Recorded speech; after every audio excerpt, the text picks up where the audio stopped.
নমস্কার বন্ধুরা, আমার সুস্বাদু কিচেন চ্যানেলে আপনাদের সকলকে জানাই স্বাগত।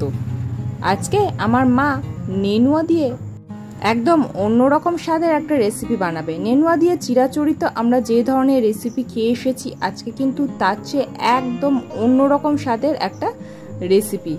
নেনুয়ার এই রেসিপিটা ভাত বা রুটি সবার সাথেই দারুণ লাগবে। তার জন্য প্রথমে নেনুয়াটাকে ভালো করে ছাড়িয়ে নিতে হবে। নেনুয়াটা ভালো করে ছাড়িয়ে নেওয়ার পরে নেনুয়াগুলোকে একটু বড় বড় করে এখানে টুকরো করে কেটে নিতে হবে। নেনুয়াতে যেহেতু প্রচুর পরিমাণে জল থাকে, তাই একটু বড় টুকরো করেই এগুলোকে কেটে নেওয়া হলো। নেনুয়াটা এইভাবেই কেটে নেওয়ার পর তারপর এখানে কাঁঠালের দানাটাকেও অর্ধেক করে কেটে নিতে হবে। তারপর দানাগুলোর খোসা ছাড়িয়ে রেখে দিতে হবে। এইবার কড়াইতে অল্প একটু তেল দিয়ে তারপরে চিংড়ি মাছগুলোকে ভেজে নিতে হবে। এখানে নুন হলুদ মাখানো চিংড়ি মাছগুলোকে ভেজে নেওয়া হলো। এখানে কিছু চিংড়ির মাথাগুলো বাদ দিয়ে দেওয়া হয়েছে, যেহেতু চিংড়ি মাছগুলো একটু বড় সাইজের, সেই জন্য মাথাগুলো কেটে নেওয়া হয়েছে।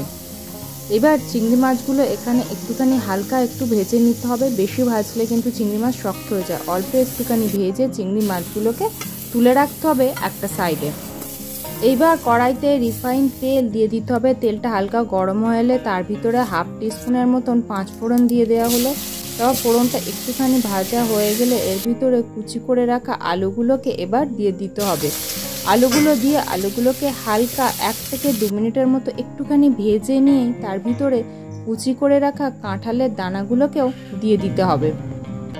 কাঁঠালের দানাগুলো দেওয়ার পরে এটাকে 2 থেকে 3 মিনিট একটুখানি ভালো করে ভেজে নিতে হবে। যেহেতু কাঁঠালের দানা একটু শক্ত হয়, সেজন্য এটাকে 2 থেকে 3 মিনিট ভেজে নিতে হবে। আর নেনুয়া যেহেতু খুব নরম সবজি, সেজন্য এই সবজিগুলোকে আগে একটু ভেজে অল্প একটু নরম হয়ে গেলে এইবার কুচি করে রাখা নেনুয়াগুলোকে দিয়ে দিতে হবে।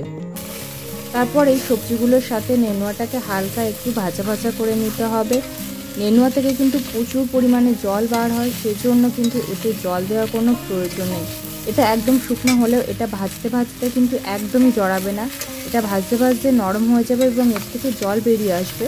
সুতরাং নেনুয়া কিন্তু জড়িয়ে যাওয়ার কোনো ভয় নেই। এবার এভাবে একটুখানি হালকা নাড়াচাড়া করে নিতে হবে যতক্ষণটা নেনুয়া নরম হয়ে আসে। 1 মিনিটের মতো একটুখানি ভেজে নিয়ে এর ভিতরে পরিমাণ মতো নুন আর 2টো কাঁচা লঙ্কা দিয়ে দেওয়া হলো। ঝালটা আপনারা আপনাদের পরিমাণ মতো দিয়ে দেবেন। দিয়ে এটাকে ভালো করে মিক্স করে নিতে হবে। নুন দেওয়ার ফলে এর থেকে এবার তাড়াতাড়ি জল বার হতে থাকবে। এবার এটাকে ভালো করে মিক্স করে নিয়ে একটুখানি ঢেকে রাখতে হবে। কিছুক্ষণ পর ঢাকনা খোলা হলো। দেখুন এবার এর থেকে কিন্তু অনেকটা পরিমাণ জল বেরিয়েছে। এবার এর ভিতরে পরিমাণ মতন হলুদের গুঁড়োটাও দিয়ে দেওয়া হলো। এবার এটাকে ভালো করে মিক্স করে নিতে হবে। এই সবজি থেকে এতটা পরিমাণ জল বেরিয়েছে, এই জলে কিন্তু সমস্ত সবজিটা খুব ভালোভাবে কুক হয়ে যাবে। তাই এতে কিন্তু কোনোভাবেই আর এক্সট্রা জল ব্যবহার করবেন না। দেখুন অলরেডি সবজি 50%-এর মতন কিন্তু কুক হয়ে গেছে। এবার এটাকে ভালো করে মিক্স করে নিয়ে তারপর এর ভিতরে 1 টেবিল স্পুনের মতন হলুদ সর্ষে বাটা দিয়ে দেওয়া হলো। দিয়ে এটার সাথে ভালো করে মিক্স করে নিতে হবে সর্ষে বাটাটা দিয়ে। তারপর এটার সাথে ভালো করে মিক্স করে নিয়ে এটাকে আরও কিছুক্ষণ এইভাবে একটুখানি কষিয়ে নিতে হবে, যাতে এর ভিতরে থাকা এই জুসটা কমে যায় এবং সবজিগুলোও সিদ্ধ হয়ে যায়। এটা একদম ঘন হয়ে যাবে। দেখুন এবারে এটা একটু বেশ ঘন হয়ে এসেছে। আবারও এটাকে কিছুক্ষণের জন্য ঢাকা দিয়ে রাখা হলো, যাতে এটা একদম নরম হয়ে যায়।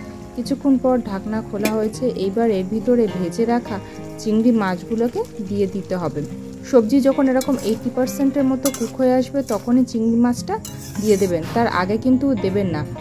চিংড়ি মাছ এরকম শেষের দিকে দিলে চিংড়ি মাছের একটা খুব সুন্দর ফ্লেভার এই তরকারির ভিতরে পাওয়া যাবে, যা এই তরকারির টেস্ট এবং ফ্লেভারটাকে দ্বিগুণ বাড়িয়ে দেবে। এবার এটাকে আবারও ভালো করে মিক্স করে নিয়ে একটুখানি ফুটিয়ে নিতে হবে, যাতে এর ঝোলটা আরও শুকিয়ে যায়। এবার এর ভিতরে কোরানো নারকেল দিয়ে দিতে হবে। একটা নারকেলের অর্ধেক পরিমাণ নারকেল এখানে কুড়ে এর ভিতরে দিয়ে দেওয়া হলো। দিয়ে এবার এটার সাথে ভালো করে মিক্স করে নিতে হবে। সবজি যখন একদম পুরোপুরি কুক হয়ে যাবে, তখন এই কোরানো নারকেলটা দিয়ে ভালো করে মিক্স করে নিয়েই এটাকে কিন্তু নামিয়ে নিতে হবে। এর ভিতরে অল্প একটুখানি জুস থাকবে।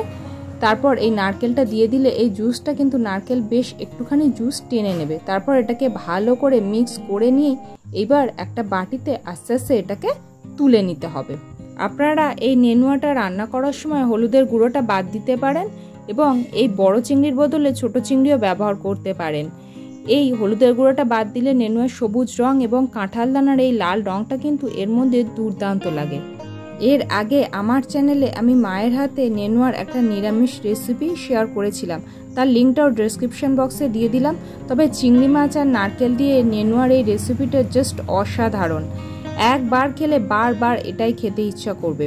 তবে আমার এই ভিডিওটা আপনাদের কেমন লাগলো অবশ্যই কমেন্ট করে জানান। ভালো লাগলে একটা লাইক করুন, পরিবার, বন্ধুবান্ধব, আত্মীয় স্বজনের সাথে এটি শেয়ার করুন এবং আমার এই ছোট্ট পরিবারের সদস্য হতে চ্যানেলটি সাবস্ক্রাইব করে পাশে থাকুন।